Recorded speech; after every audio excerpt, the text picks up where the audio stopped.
Well, gentlemen, guess what? What? We have been honored by FeedSpot. You can go to a URL, podcasts.feedspot.com, and they rate podcasts. And we are among the 20 best California law podcasts. Which begs the question, how many legal podcasts are there in California? Well, that's a very good question. Well, apparently from the website I'm looking at here, there are 551. And we are in the top 20. We are indeed. Well, according to this, we're number 9. I don't know what the criteria is. We're in the top 10. We're in the top 10. So don't even, Yeah, really. Well, I want to know how much of these other people suck for us to be in the top 10. No, how much did the 8 have to pay to get above us? Get elevated to get above us, right? Yeah, really. But no, I think I say the election is rigged. The election is rigged. Yes.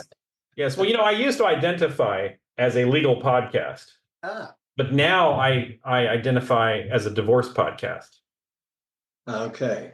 Well, guys, all kidding aside, I think this is really cool. I think it's a singular honor, and I'm very pleased and happy. Yeah. Yeah. Very, very appreciative that people out there are paying attention, because we do put a lot of real effort into this, as irreverent as we may appear at sometimes. But this is serious stuff, and we really hope that it helps people. Yeah. So just a shout out to FeedSpot, FeedSpot. Their URL is podcasts.feedspot.com. And then the one we're on is just that website with /California_law_podcasts. So if you want to find us on there and I'm actually going to check out some of these other podcasts because they look great. And we're just pleased that people are listening to something that we're doing. Yes. Many, many thanks, FeedSpot. Very cool. Thank you. Welcome to the 3 Wise Men of Divorce, Money, Psych, and Law podcast. Sit down with the California divorce experts, financial divorce consultant Mark Hill, psychologist Scott Weiner, and attorney Shawn Weber for a frank and casual conversation about divorce, separation, co-parenting, and the difficult decisions real people like you face during these tough times. We know that if you are looking at divorce or separation, it can be scary and overwhelming. With combined experience of over 70 years in divorce and conflict management, we are here for you and look forward to helping by sharing our unique ideas, thoughts, and perspectives on divorce, separation, and co-parenting.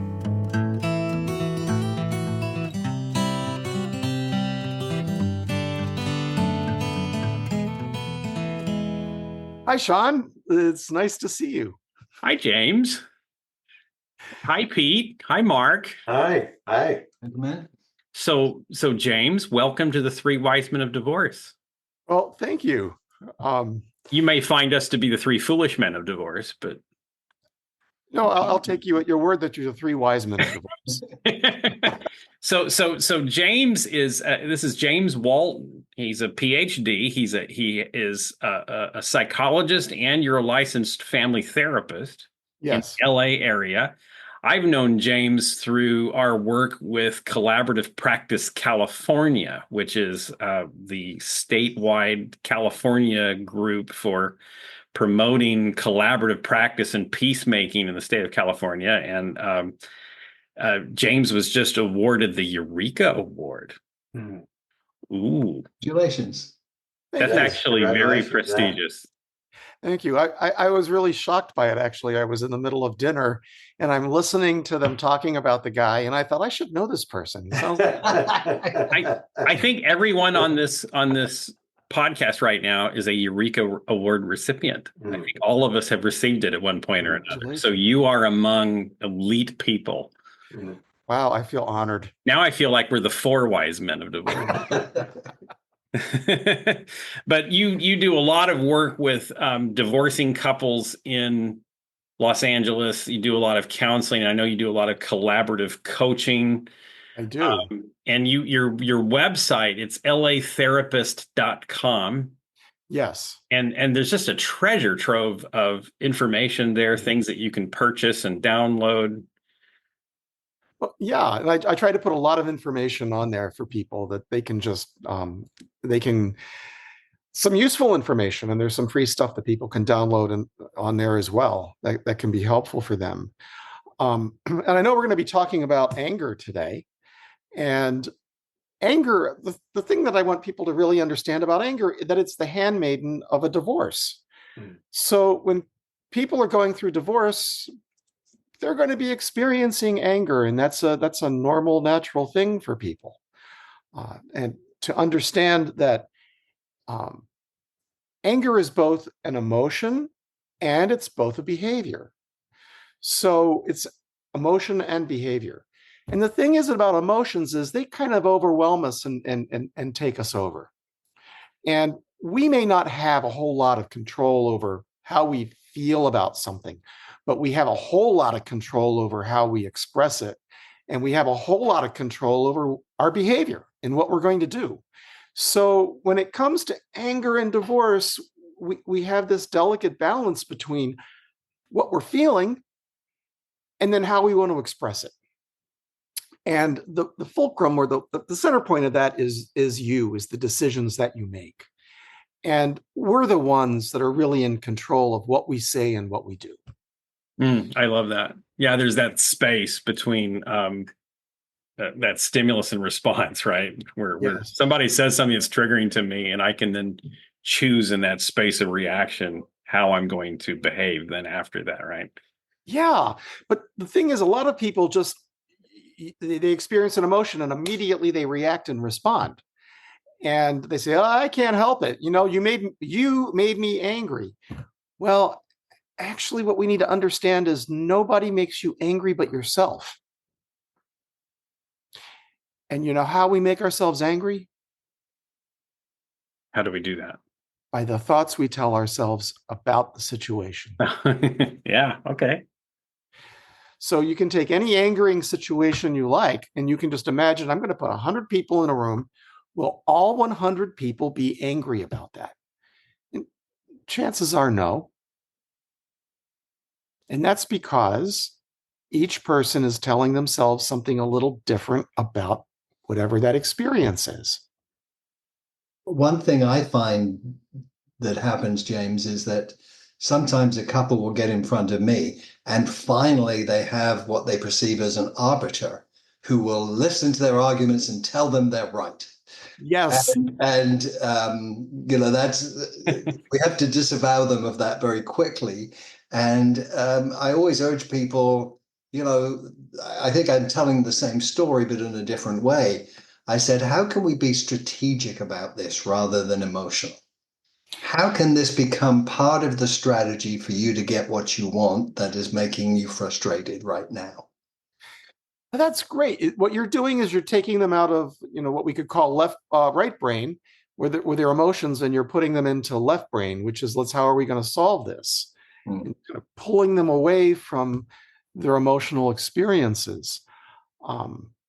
Sometimes people have a real hard time getting out of that. Yeah. And they kind of look at us as judges, like we're going to sit there and we're going to align with that person and say, you over here, you're the bad one. and fix this jerk and everything would be fine. Yeah. But when we're in those cases, I tell people, look, we're not your judge. We're not the jury. We're here to help you express your desires, your interests, and even your emotions. Because sometimes when people are able to express what they're feeling, but they have to put it into words, people will slam the table with their fist and they think they're expressing a feeling, and they're not. They're expressing pounding a fist. And when they do that, the recipient has to process what that means to them. And so whatever their history about someone slamming a fist on the table means to them brings up a reaction. It's not clear communication. Now you're having to deal with not only slamming the fist on the table, but you have to deal with the original issue that was about the anger. So what I let people know is like, okay, so when you do a physical action like that, you're not putting it into words. Put your anger into words. Tell people what you're angry about. Oh, it's like what I used to tell my kids, use your words. Yeah. Yeah. But I mean, that's really powerful because, and kind of going back to what Mark was saying, the strategic approach, the strategic thinking. Okay, is pounding on the table really accomplishing what you want here? What do you want? That's why I always come back to, what do you want? You're angry about something. What is it that you want to change? And get them to articulate that instead of pounding on a table. Right. Because when you pound on a table, what do? You create fear. Yeah. And what happens when you create fear?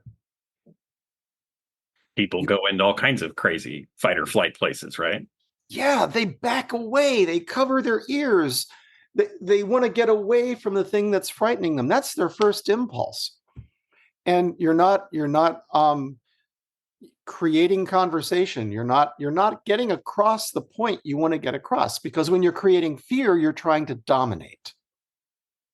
And if you're using your anger to dominate the other person, you don't have a dialogue. There's no conversation going on. And if that person who's afraid acquiesces because of your big emotions, you're going to create resentment. And now resentment becomes a toxin in the negotiating, and it becomes a toxin in that relationship moving forward. Because acquiescence is not collaborative. Acquiescence is not all people being heard. It's one person being crushed and another one dominating. Yeah. I had a person that came in the other day and they said, I need to hire you because, my husband won't do what I tell him. And I thought, okay, this is going to go well. And then she spent the whole time just kind of yelling at him and screaming at him. And I said, maybe we ought to come up with a different strategy. So no, I'm going to stand up to him. He's going to hear what I have to say. And I kept asking her, well, what do you think that's accomplishing and getting what you want? So is what you want just to yell at him, or is what you want something else?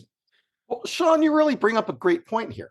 And that is, she is saying he's going to hear what I have to say. Damn it, she's going to hear this, right? Yeah. One of the best ways of getting somebody to drop their anger is allowing them to feel like they've been heard. Mm-hmm. And so if she is saying, damn it, I don't know if you can swear on this show. Can you bleep that? Swear. You can swear. Okay. Like, damn it, you've got to listen to me. You never hear what I'm saying. Well, there's a clue right there that this person doesn't feel like she's being heard. So we have to create maybe an environment where she can be heard, but be able to express herself in her big girl words rather than in yelling and shouting, which is just acting out, right? That's like Peter, years ago we had a case together with you and Bleemer, and I remember I was as the neutral, I was very anxious that they were starting to have this fight, and I wanted to fix them, and I wanted to stop it, and I wanted to jump in, and you guys just let them go. And I felt secure enough with you guys there that if they had to be stopped, you would stop them. And then when we debriefed it later, the synopsis that I took away from it was, well, they just had to have that conversation, as heated as it was. Well, one of the things that I'll often say to people in a conversation like that is, hey, is this the conversation that the two of you think you need to have? Because if it is, I don't want to get in the way of it. It doesn't look particularly effective or efficient to me. Right. And I think what that connects with is really for shifts towards better communication to happen, there has to be personal responsibility has to be taken for self-management, the way that people are managing themselves, particularly when they're upset. I'm always curious and often will say to people, hey, do you ever get really pissed off at work the way you're feeling towards your spouse or soon to be ex-spouse now? And most people say, oh, absolutely. Well, do you ever talk to your boss or colleagues the way you talk to your spouse? And usually the answer is no. And I'll say, well, why? I wouldn't get away with it, which is a really powerful acknowledgement of self-management and personal responsibility that they're not taking in at least the conversations that they're having with their spouse, for example. Absolutely, it is. And in fact, it's about, they're understanding that they're in control, right? They have control of what they're going to say. And they're not going to say the same thing to their boss that they would to their spouse, although they might be the same feelings. They've moderated themselves. And so you don't want people, like if you have people exploding in your office at each other and screaming, you don't want them to continue that kind of conversation, because that actually doesn't create anything positive at the end of it. There are too many toxic emotions happening at that moment. So you want to stop it somehow. You want to get them to separate and then maybe talk each of them down and come back to have that conversation. We're not avoiding it, but we're avoiding that emotionality.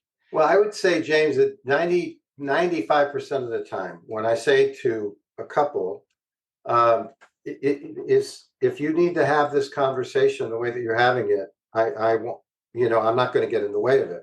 95% of the time, that is enough of a pause for them to stop themselves and to say, no, this isn't effective, and to begin a shift. Or even greet that.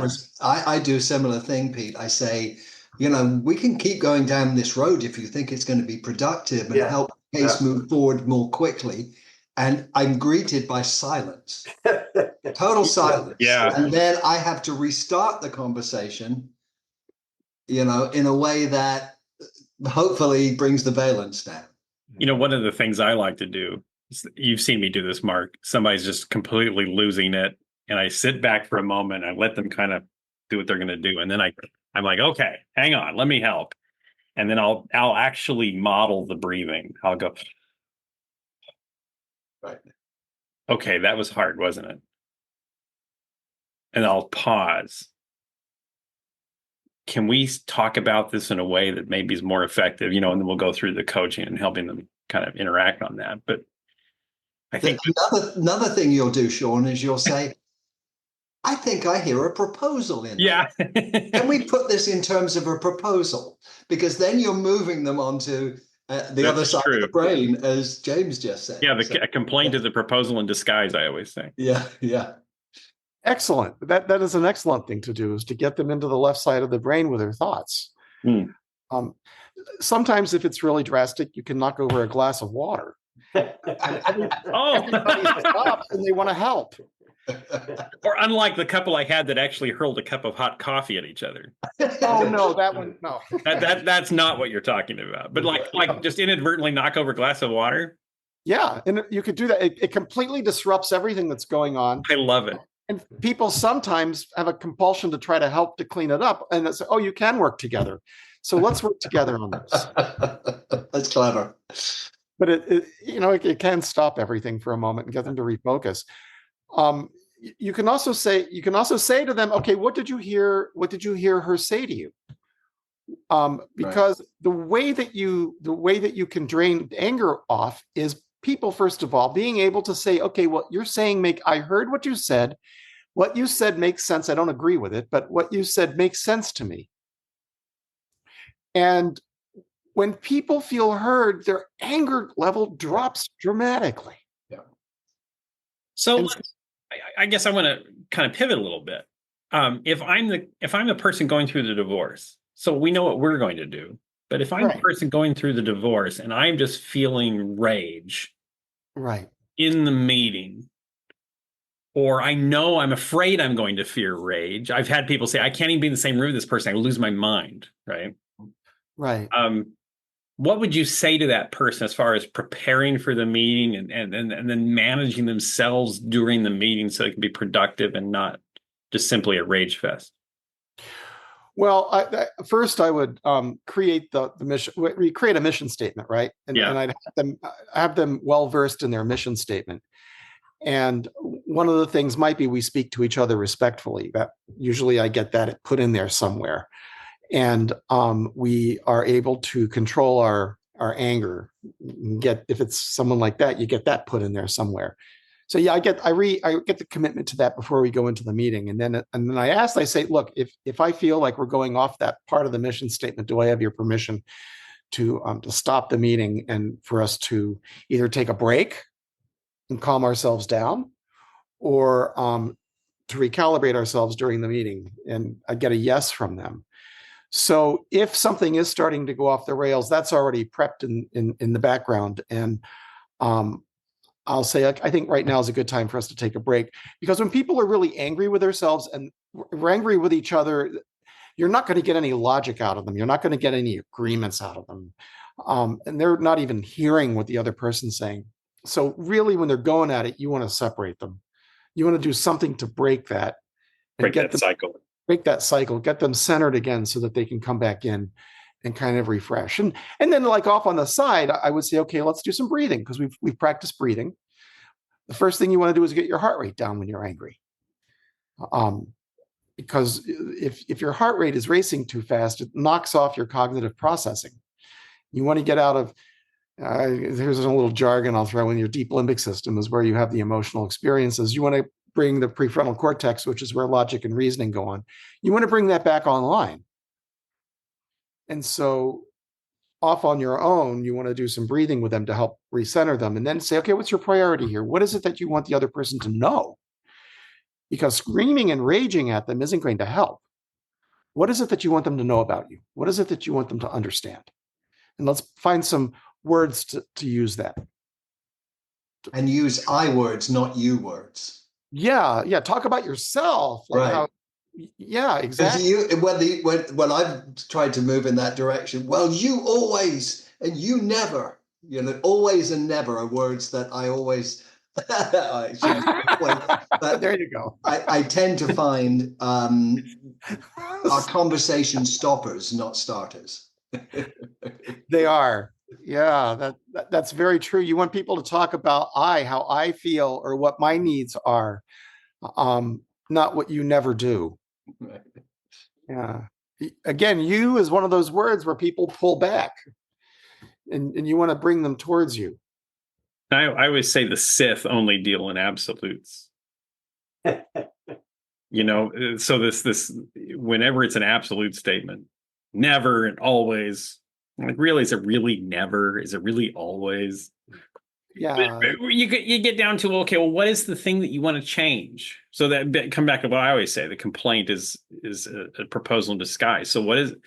There's something you're upset about that's making you agitated, uncomfortable, angry, and that's a state of affairs that you want to change. So let's articulate what you want to change, so that maybe you won't be in a state of anger all the time. I mean, maybe you will, but. Right. Well, you just put it in a request form, don't you? Mm-hmm.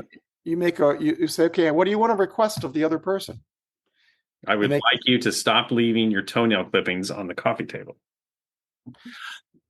Okay, excellent. And then how I might coach somebody into saying that is, I would like you to stop leaving your toenail clippings on the coffee table, and give a reason why. Because it looks really disgusting to me, and it makes me feel really upset. And then you can put the request in. Would you mind not doing that? Would you mind scooping them up, or whatever the request would be? And you get, yes, no, or I'll think about it. And do you find, James, that there's anger? I've heard this before. Anger is a secondary emotion to something else. Many times it is. Many times it is. Sometimes it's not, but many times it is. And the secondary emotions might be shame, or grief, or fear, or hurt. And if you can get them to acknowledge or name what those, like, they're angry. Okay, what's behind the anger? Well, I'm afraid. What are you afraid of? I'm afraid that I'm going to be alone and homeless. And okay, so let's verbalize that.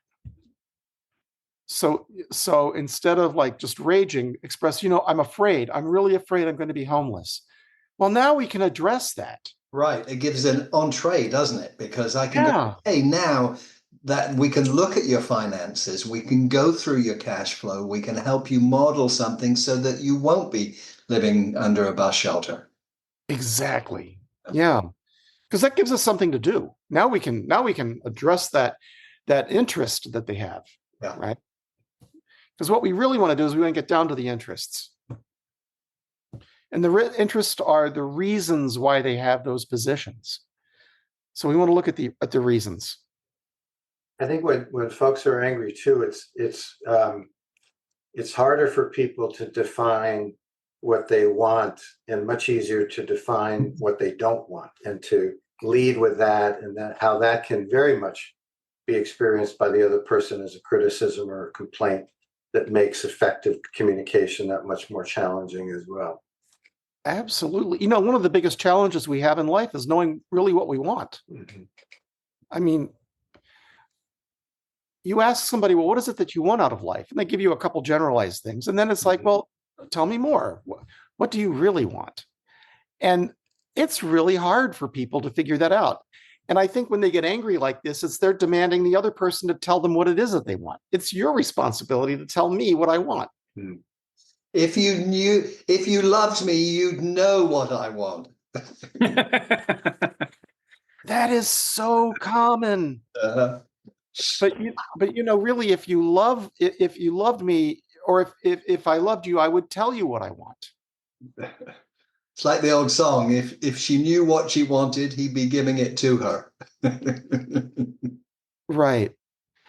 Well, that's when I come back and say, well, maybe you guys ought to consider a divorce. Right, exactly, which is a great, reality. Refocus. It helps people refocus that they're not here to, in our presence, to work on the relationship. That has, hopefully we can assist them in becoming, say, better co-parents or having better communication. Perhaps that as a side effect of what we're doing would be great. And that's certainly aspirational, although, as we all know, sometimes it's just triage at the end, getting them through, getting it done. Well, hopefully what we can do, especially if there's some mental health on the team, is help them transition to a different relationship. Right. Because if they're a family, right, they're always going to be a family, regardless of the marital status. Yep. Yes. And so you want to help them, transition into different ways of communicating. So now they're not going to be, in a marriage, but they're still going to be communicating about the children. That's so true, James. I mean, I always hear, here, you did always, I'm a Sith. I hear a lot folks saying, well, I can't have that conversation with him because it never works out, or I can't have that conversation with her because it never works out. And I always frequently ask the question, well, have you tried that with a professional dispute resolver? Have you tried that with somebody that knows how to bridge the gaps and has techniques to help you find different ways to communicate? And the answer is always frequently no. And then the question would then be, well, would you like to learn new ways to talk about these issues that are typically hard for you? And it's rare that you have somebody say, no, I don't want to find a way to communicate with this person. Right. If they have kids, I mean, we use their kids relentlessly against them, right? Yeah. Right. If they have kids, I mean, like you said, we're still family. Right. And a lot of times people drag, what they saw in their own families into the marriage, and they start behaving in the ways that their parents behaved, in the unhealthy manners. Yeah. And so that there's a lot of gunk there that you have to work through. Gunk. That's the technical term, gunk. Gunk, yes, it's in the DSM. It's in the DSM. That sounds like jargon to me. But I mean, it's descriptive though. Like gunk, like it gunks up the works. It makes it hard for us to get what they're actually wanting. That's why I do think starting with the goals, starting with the end in mind. What is it that you really want to accomplish here? Right. And how is this particular behavior, this particular thought process helping you get there? Right. And most of the time the answer is it's not. And so then what's a different way to do this? Left brain thinking. Exactly. And the anger and the infighting that they did during the course of the marriage that got them to the point of divorce is now going to be present during the divorce, and it's probably going to be amplified.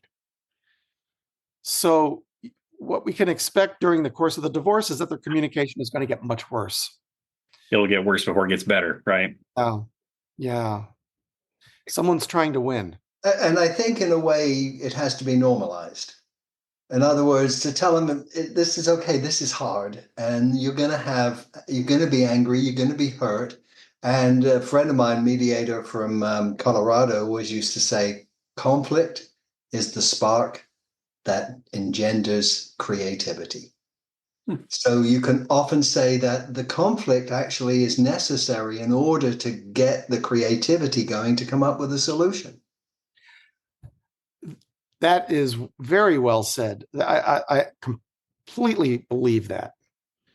Conflict really is the beginning of change. Conflict can be the beginning of an agreement. You can't have agreement without having had conflict. Right. So we could also normalize conflict, because there's healthy conflict and unhealthy conflict, right? There's healthy conflict where people can talk about things they don't agree on, and the healthy conflict can be about negotiating. Unhealthy would be, screaming and yelling and closing it down. Healthy conflict is coming up with a variety of options. Unhealthy conflict is binary.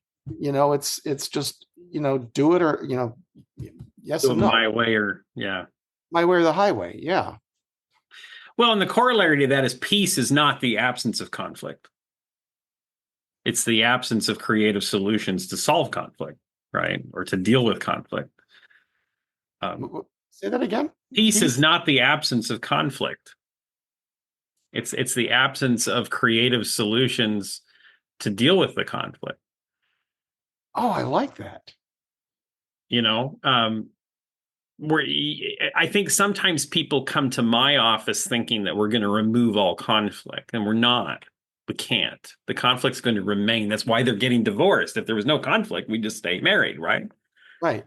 And we're talking about serious stuff here. Like there can be a tendency on the part of the practitioner to kind of minimize what people are bringing to the meeting. Like we're talking about betrayal. We're talking about trauma, fundamental pain that's fundamental to things that they feel are the most important in their lives, which is their family and their spouse and their marriage, and everything that they'd hoped for and dreamt for is blowing up.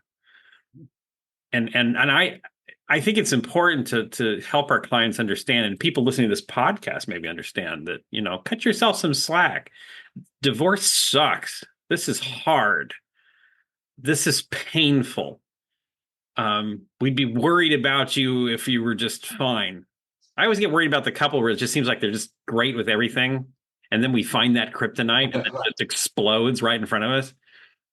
Right, because they haven't learned how to argue. Yeah. And there's an art to arguing in your relationship, and it's okay to argue. It's okay to express anger. Remember, expressing anger with our words. But it's really healthy to couples that don't know how to argue, that never get into the mud with each other. It's like an earthquake, right? They say in Los Angeles, if you have lots of little earthquakes, that sort of relieves the tension. But if you've gone without one for a really long time, it can be a big explosion. And that analogy does work for couples that don't have small arguments. And research has shown that couples that have little arguments all the time, not destructive blaming arguments, but just like little disagreements, lots of little disagreements, and they settle them. Those are lasting relationships because they know how to handle it when it comes up. Couple that doesn't have arguments, the couple that just goes along, and then explodes, they don't know how to argue. They don't know how to solve it. My dad always used to say, if there's no arguments in a marriage, they don't talk to each other. That's the only way that can be, in his opinion, so. But it's striking to me too how many couples I see who come in, and I'm always curious when I'm meeting people for the first time, what their goals and objectives are, and literally every single couple that I've ever worked with has said, usually very early on, well, we don't communicate effectively. And I'm always curious what people mean by that. And what I found is it's not at all unusual. And when I ask, well, tell me more, they'll say, well, we just don't understand each other. And it's not at all unusual, quite common, where actually they understand each other quite well. They understand each other's position, but they don't agree. And they may not be communicating their understanding in a respectful and appropriate way, but they understand each other, but they don't agree, and they haven't figured out an effective way for dealing with the reality that they don't agree. And I think part of what happens for couples that are going through a divorce, they come into a divorce process and it concretizes their challenges in working through things that they don't agree. And there's a grief process that's associated with that as their marriage is ending. But how do they navigate these basic lack of agreement between them about key and important issues? Well, probably one of the things that's happening in that disagreement is they don't understand why the other person feels the way they do. They just have two positions, and if they don't have an understanding or feel like the other person has enough interest in why they are wanting a certain thing or why they're feeling a certain way, they're going to feel alienated. And the key ingredient there is curiosity. Well, and I think, James, what also happens is I've had many people tell me that, and as I explore with them, we'll be having a conversation where one partner will be saying, well, they just don't understand. And I'll talk with the other person who's able to communicate effectively that they do understand. But I'm always curious, why do they withhold that? And the response is often, I don't want him or her to think that I agree with them. So in their own mind, they're conflating the two. Yeah, because we can understand the other person without saying I agree with your position. But you're absolutely right that people are so afraid of giving up their power or feeling like they're acquiescing by acknowledging the other person, and it's so far from that. That's not true.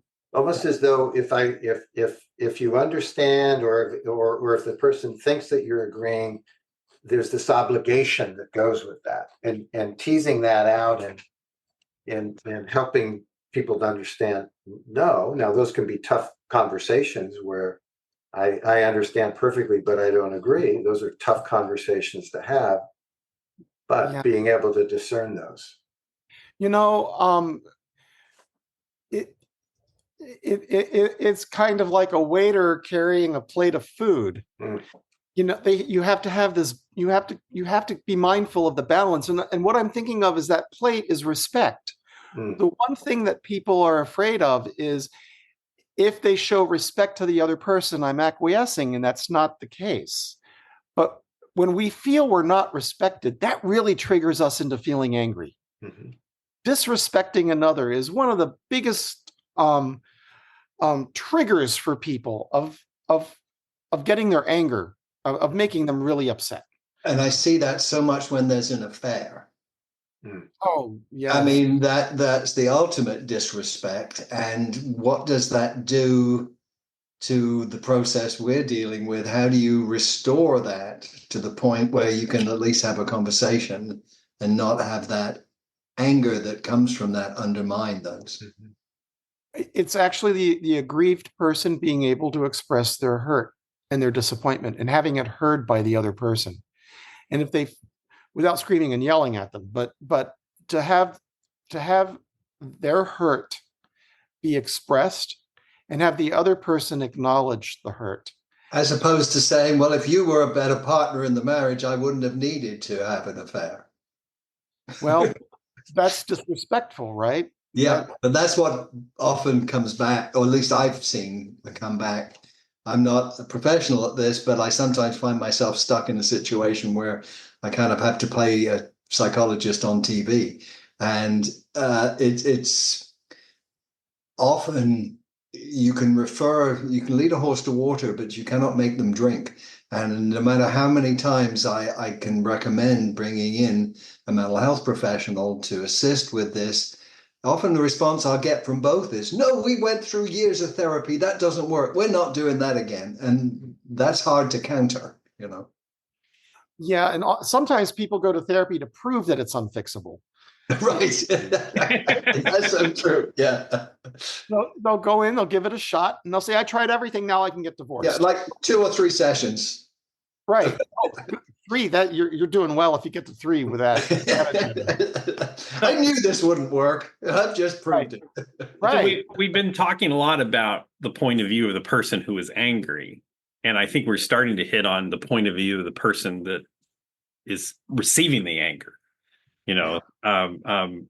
What recommendations would you have for that person? So your spouse is raging at you during the session and is very angry. Maybe the best advice you can give is get really reactive and really defensive and make sure you tell them off in the process. That's probably not good advice. That's probably not the best advice to give. What would you say? Well, I would, first of all, you don't let people stand up when they're angry. You get them to sit back down. Okay. You do, because if you're sitting, you move into action. Sitting is a way of containing it, better containing it. So you get them to sit back down, and then make sure they don't have a weapon in their hand, and that could be anything from a Kleenex box to a glass of water. Get them to put stuff down if you really think something's going to happen, and then you might then suggest that we separate. We take a break. Let's take a break.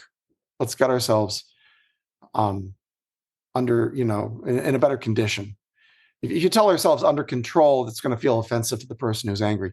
But it's like, let's get ourselves in a place where we can communicate better and separate them out, because you can't get anything done when people are screaming at each other.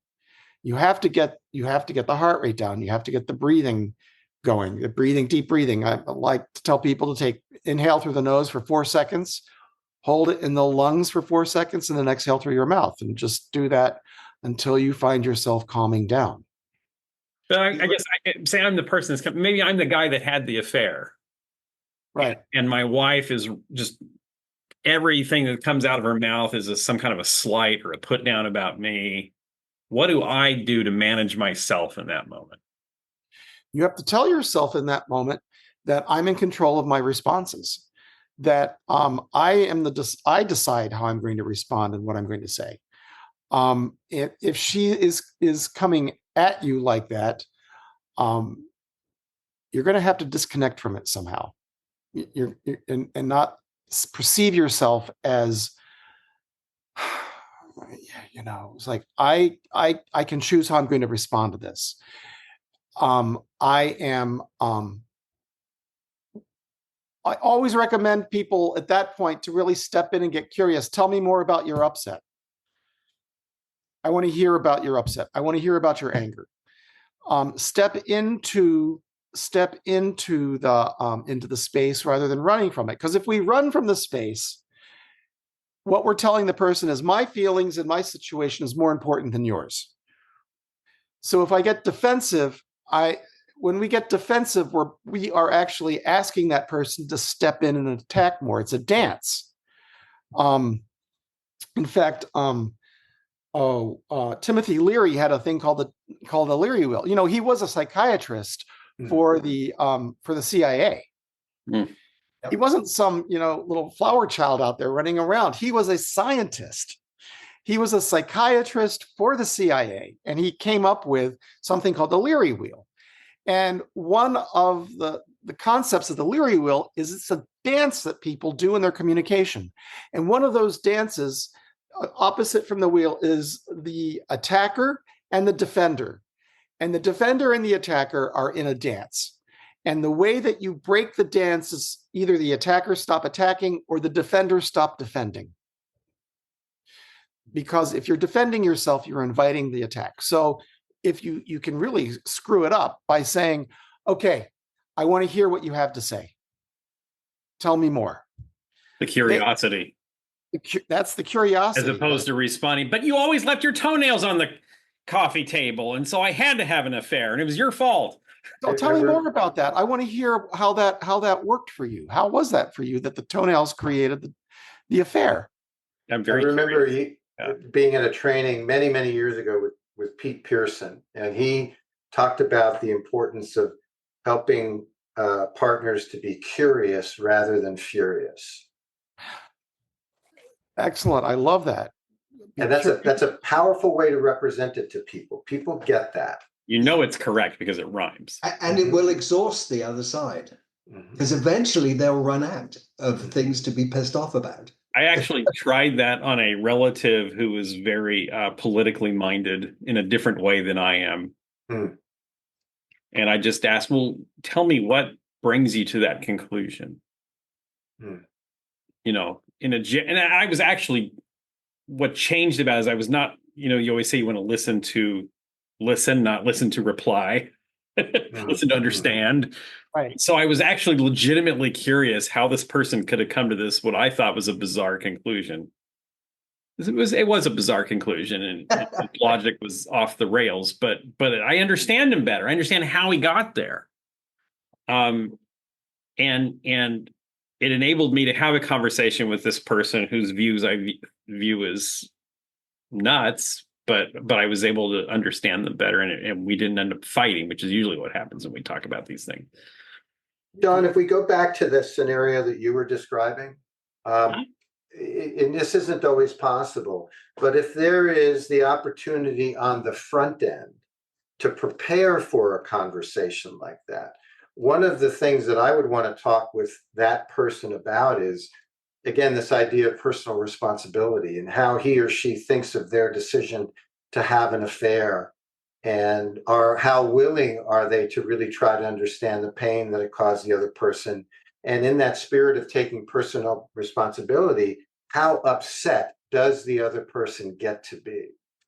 And if they're able to think of it in those terms, to perhaps understand that part of that person's pain and their anger is something that is a result of their actions, does that allow them to ground themselves, to be more curious, to be more effective in their own self-management, so that that other person, the partner, can say what they need to say?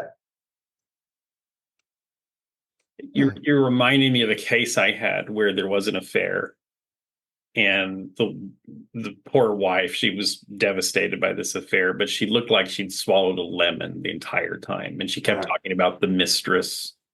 Yeah. And the husband kept saying things like, well, these things don't happen in a vacuum, that kind of thing. And finally, I realized she just needed to express. So what I did in this, and maybe you, James, you can give me some critique on this. I just said to the husband, and the attorney was there, and the attorneys were present, and I got buy-in. I said, I'm going to say some things. I'm going to repeat back to you what is making your wife so angry with you. The behaviors, the things that she wants to change, what's upsetting her. I want you to listen carefully, and I want you to not respond. I want you to just bend over and take it like a man. That's what I told him. That was good. And so I did that. I told this woman's point of view from the mediator's, as a mediator, kind of acting as a translator. I used the best neutral language I could, but basically articulated what was making her so upset. She felt better. He wasn't necessarily thrilled, but he wasn't biting back. And you could have put a little capper on that too, and say, does this make sense to you? Not that you agree with it. Does it make sense to you? Yeah. Does it make sense to you? And if he were to say, yes, that makes sense to me, that's reasonable, I could see where she's coming from. That would immediately dispel the anger on her side. It would. You would see that starting to come down. Yeah. Well, and that's what happened in this case. I mean, she changed from that moment forward because she was seen for the first time, or she felt that she was seen. People have big emotions because they want to be seen. The bigger they get, the more you're able to see them. Is what's happening behind that. My emotions are big because I want to be seen. The moment I'm seen, I don't need to put that much energy into the emotions. I can conserve that energy. Now, if you wanted to really, really tie this up in a nice bow, and I'm not saying that most people going through divorce wouldn't do this, but after saying that makes sense to me, if you were to say, is there anything I can do to make this up to you? That would. Yes, give me all the money. Match point. Please put yourself in a car and drive off a cliff. Yeah. Well, I think you're right, though. I think if the people have the ability to ask that question, that means we've crossed a threshold, right? Yeah, and that might be a pre-divorce thing. If Yeah. people can do that before they get to divorce, that might be something that turns it around off the cliff. Can I make this up to you? Yeah, and James, I'm thinking, can I make this up to you, or even an apology? And what's coming to mind is that I remember reading about research looking at malpractice suits for medical doctors, and how different the outcome of those cases is when those hospitals or those doctors from the get-go acknowledge their mistakes and apologize to the parties. That those settlements are lower, that type of thing. So I think there's But often the insurance company will say, don't admit to any fault. Right. Yeah. Right. Yeah. Right. And right. The lawyers and the insurance companies are saying don't admit to fault. Right. But I've read that same study actually, and there's a lot of truth in it. Well, we've seen from things like the Truth and Reconciliation Commission in South Africa, where we've actually had people speak to some of our professional groups where this ability to just tell the story of what happened, and it's okay to tell that story, and it's okay to admit when you were wrong. And what was powerful about the Truth and Reconciliation Commission is as long as you told the truth, you were immune. Yeah. And it was marvelous healing that happened as a result of that. Was it perfect? Probably not. But I think it went a long way for South Africa, and it's been tried in other places like Rwanda, where they had genocide, and other places. Northern Ireland. It was tried, and every time it's tried, there's this powerful ability to maybe not fix the problem, but to be able to move on from the hurt because people you hear acknowledge each other. You acknowledge it happened. Yeah. As opposed we're talking serious things. We're talking about like war crimes. Yeah. They actually did a form of that in Pennsylvania as diversion programs. It's called restorative practice. Oh, interesting. And in restorative practice, you get the person who did the offense and the person that was hurt. You get them in a space together, and then you talk about like the offender, the perpetrator, what happened? What were you thinking about at the time that you were committing this crime, or you were doing this thing, or you were hitting, or whatever it was that they were doing? And then you ask them what thoughts they've had about that situation since then. And there are a list of questions they have. And then the person who's been injured gets to respond. What was your reaction to what happened? What happened to you? What was your reaction? What were you thinking about at the time that it occurred? What was the hardest thing for you about this experience? And they're communicating with each other about where they were, and very often they're able to come to a resolution that doesn't involve the justice system, but they're able to work it out between themselves. Well, James, we've been at this for about an hour. Yeah. You can tell it's a good conversation because I feel like we could just keep going. I think we could. it was wonderful having you join us. And I just kind of want to summarize for the consumer out there, the people that are facing the divorce, and maybe the people that are angry. Some of what I heard from you, and you can tell me if I caught it all. So the number one is when you're angry, that's a normal thing. Don't think that you're abnormal because you're angry. Use your words. Use I statements. Mm-hmm. Focus on interests, not on your anger. Interests are the reasons, right? Right. Interests are the reasons. Mm-hmm. Yeah. Use genuine curiosity when you're talking to each other about things that make you angry. Mm-hmm. Be strategic rather than emotional. Get from your right brain to your left brain. Yeah. It's okay if you don't agree. And I can choose how I respond. Anything else? When you were talking about from getting from right brain to left brain, name the emotions. It's okay. Name that feeling, right? Name that feeling. So if it's like you're angry, say I'm angry. That does help it to move from right brain to left brain. Kind of that self-awareness. I am, in fact, angry. I am. Yeah, I am angry. I am enraged. Yes. Yeah. Okay. Very good. Well, James, if people wanted to work with you to manage their anger and other issues in regards to their divorce from an emotional perspective, what should they do? You can log on to my website at latherapist.com, and all the information is there on how to get in contact with me. And I work with people online throughout California, or I also see people in person who are living in the LA area. Very good. And by the way, I went through his website. James' website is excellent. There's a lot of resources there. Mark, if people needed to talk to you about the financial aspects of their divorce, what should they do? Same thing, go to my website, pacdivorce, pacdivorce.com. Fill out our contact form. We also have a lot of information about what we do and candidly what we don't do, which is go to court anymore. Okay. And Pete, if people wanted to work with you regarding their divorce and other counseling issues, what should they do? Also, my website, which is peterroussos.com, peterroussos.com, and my contact me page there, and they can email me from there.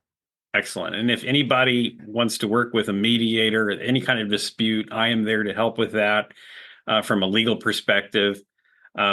It's WeberDisputeResolution.com. That's Weber with one B, like the grill, dispute like we had a fight, and resolution like we solved it. And go there and we will match you with a mediator who will help you resolve your dispute. Well, guys, we've done it again. It's been great. I really appreciate James Walton for joining us, a wonderful therapist and psychologist in the LA area. And look forward to seeing more of you around, James, as we continue this great work in California. And for those of you that are out there dealing with anger, we wish you the best. And we're hopeful that this podcast is something that'd be useful for you. Well, thank you for having me. I appreciate Thanks, it. James. Thank you, James. Bye, everybody.